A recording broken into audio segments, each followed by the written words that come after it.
Hello from Karnataka and welcome back to the channel. आज आमचा कारवारमधला शेवटचा दिवस आहे. आम्हाला आज गोकर्णला ट्रॅव्हल करायचं आहे. तर गोकर्ण कारवारपासून इथे अराऊंड 55 काहीतरी 57 किलोमीटर आहे. आम्ही कारवारमध्ये जिथे राहायचो त्या घराचं मी थोडंसं टूर देते. ही अशी त्याची एंट्री आहे. हे हॉल आहे. एक सिम्पल असं घर आहे. हे कम्प्लीट हॉल. इथे सोफा वगैरे आहेत. हे आहे त्यांचं बेडरूम. इथे आणि इथे 2 बेड आहेत. अँड इथे आहे ते वॉशरूम अँड हा आहे कम्प्लीट किचन सेटअप. थोडेफार भांडे वगैरे आहेत आणि चहासाठी चहापत्ती आणि साखर वगैरे पण आहे. अँड इथे आहे गॅस, पाणी, हा सगळा सेटअप आहे. हॉलमधून बाहेर आलो की अशी ही मोठी गॅलरी आहे आणि समोर असं मस्त झाडं वगैरे आहेत. हे व्ह्यू आहे. खूप सुंदर आहे. सकाळी तर पक्ष्यांचा इतका आवाज येतो ना, तर पक्ष्यांच्या आवाजाने जाग येतो इथे. खूप सुंदर, शांत आणि निवांत जागा ही. मी इथले बीचेस तर दाखवलेतच. खूप सुंदर आणि शांत बीचेस आहेत इथले. इथला निवांतपणा, इथले लोक मी अनुभवले. तर आज आम्ही गोकर्णला चाललो आहे. कारवार टू गोकर्ण हा प्रवास मी तुम्हाला या व्हिडिओमधून दाखवणार आहे. झाली आमची तयारी. आम्ही निघालो आहे आता. इथून कारवार मेन बस स्टॉपला जायचं आहे. तिथून बघूया, डायरेक्ट गोकर्णचे बसेस नसतील बहुतेक. आम्हाला आधी जायला लागेल इथून अंकोला अँड अंकोलावरून मग गोकर्ण असं वाटतंय. सो लेट्स सी, तिकडे गेल्यावर बघूयात. आता हे जे आहे, आम्ही जिथे राहायचो तिथला हा मेन चौक होता. याला काजूबाग चौक असं म्हणतात. हे जे आहे हे काजूबाग एरिया आहे. तर इथून आम्हाला पुढे जायचं आहे.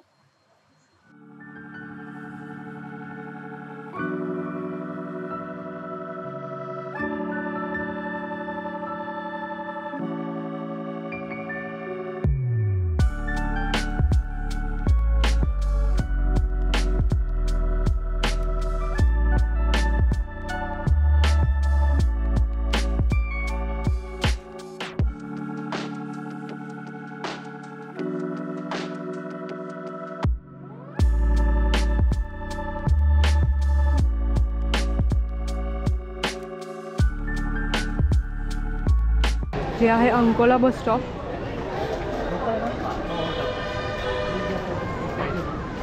आता ही बस लागली आहे, गोकर्णाची बस लागली आहे. तर आम्हाला याच्यात चढायचं आहे.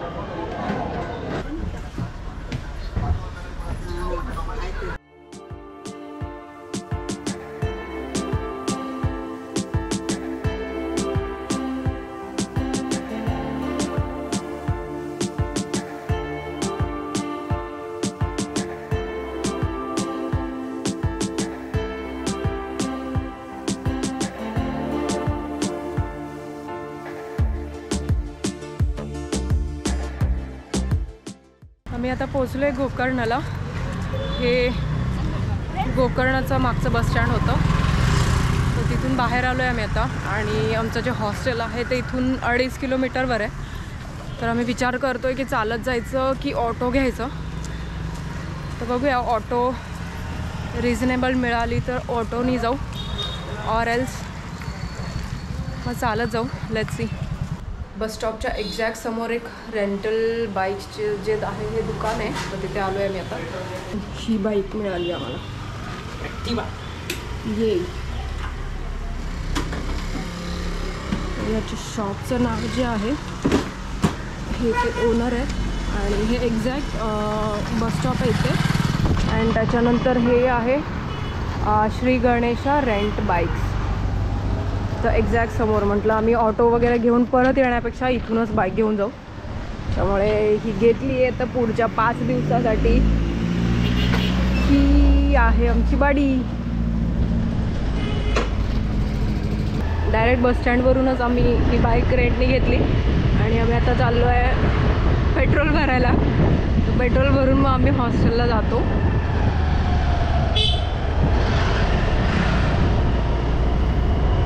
हा आहे गोकर्णमधला ओम बीच रोड.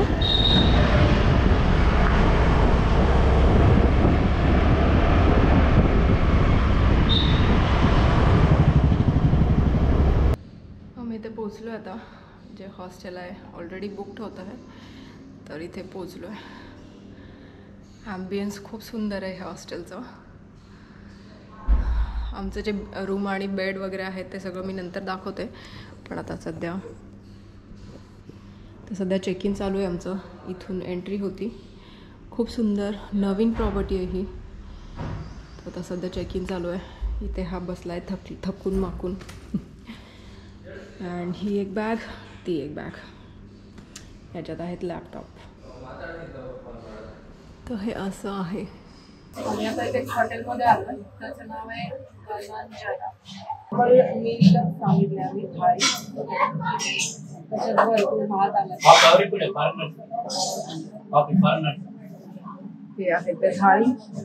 काय काय ह्याच्यात पापड आहे, चपाती, भजी, आणि पूर्ण वाटी भरून, वाटी नाहीये ते बगोडा भरून भातच आहे.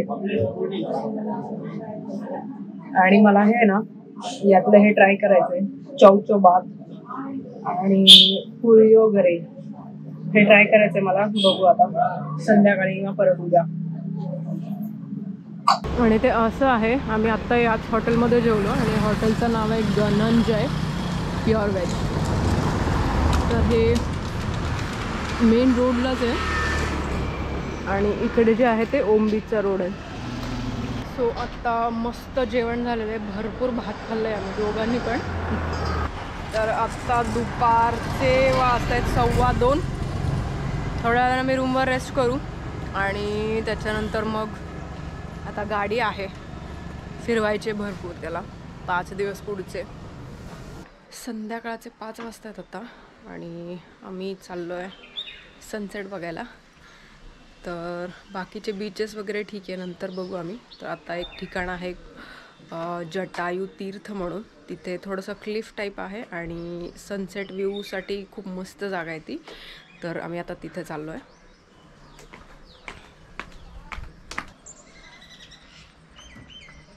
चलो.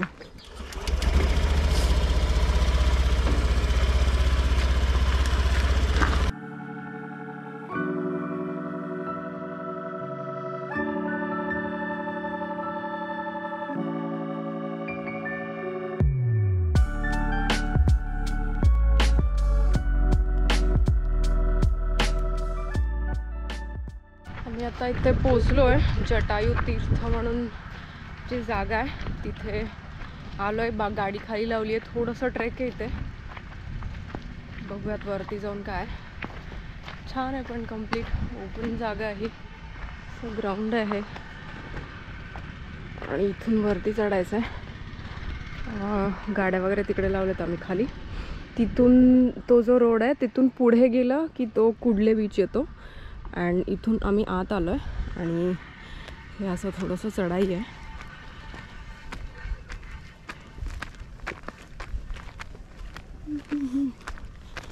मस्त वाटतो लँडस्केप. मस्त ट्रेल आहे असा आणि तिथं गेल्यावर पूर्ण सनसेट दिसणार आहे कम्प्लीट. आणि खाली इथूनच दिसतोय आम्हाला थोडासा जो बीचचा व्ह्यू आहे, ओशन व्ह्यू. अँड मस्त ग्रीनरी असा. ॲक्च्युली ही जी जागा आहे खूप लेस एक्सप्लोर्ड आहे. जास्त लोक इथं नाहीत येत, त्याच्यामुळे सनसेट मिस नाही करायचं आहे आपल्याला. तर त्याच्यामुळे मी मुद्दामून सगळे बीचेस सोडून इथे आली आहे. वाव, सही. आणि मला वाटतं इथं कोणच नाही आहे. हो ना सोड, कोणीच नाही ना इथं. खाली गाड्या आहेत तिथे खाली बघायला. हां, 2-3 गाड्या होत्या खाली. अँड शपथ काय व्ह्यू आहे seriously. Oh my God. Wow, ocean view. आणि इथे मी वाचलं होतं की खाली पायऱ्या पण आहेत कम्प्लीट पाण्यापर्यंत जायला.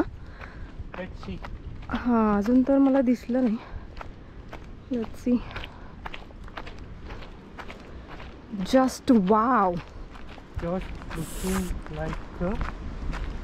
Oh my god. Wow. Wow. What is this? काय व्ह्यू आहे माहिती आहे. आणि सनसेट तर काय दिसणार आहे इथून.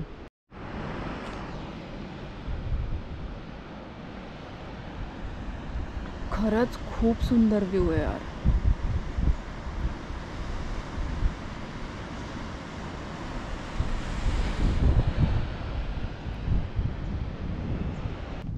आम्ही जिथं बसलो होतो तिथून थोडंसं पुढं आलो आहे अँड इथं एक खाली ट्रेल जाते. बघूया आता ती ट्रेल कशी आहे ती.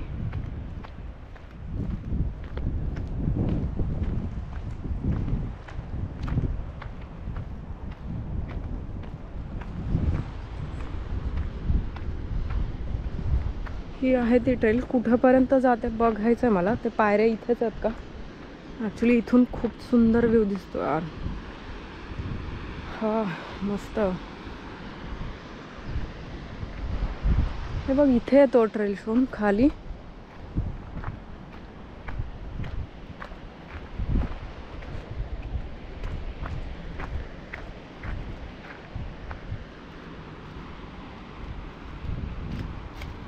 मस्त ना.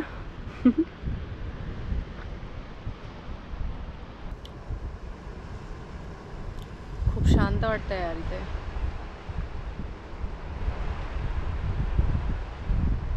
मस्त व्ह्यू आहे. कंप्लीट समोर असं जे होरायझन आहे ना ते पूर्ण पाण्याचं होरायझन दिसतंय आणि वरती सूर्य पाण्याच्या दिशेने येतोय खाली आणि त्याचा असं मंद प्रकाश आहे ना कंप्लीट असा रेसारख्या एक लाईनीत पाण्यावरती पडलाय. आणि इथे एका साईडला जे वेव्ज आहेत ते दगडावर जोरजोरात क्रॅश करतात आणि त्याचा आवाज आहे ना इतका सुंदर वाटतोय. खूप भारी आहे हे सगळं.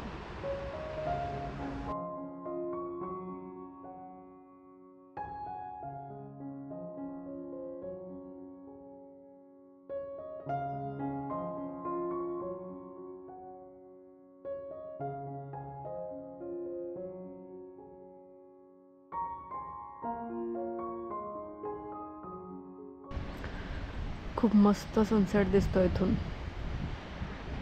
पूर्ण खाली एवढा मोठा अथांग समुद्र आणि वरून सूर्य असा खाली येतोय. समुद्राचा एवढा मोठा व्ह्यू आणि त्यात वरती असा सनसेट मला वाटतं आयुष्यात मी पहिल्यांदाच बघते.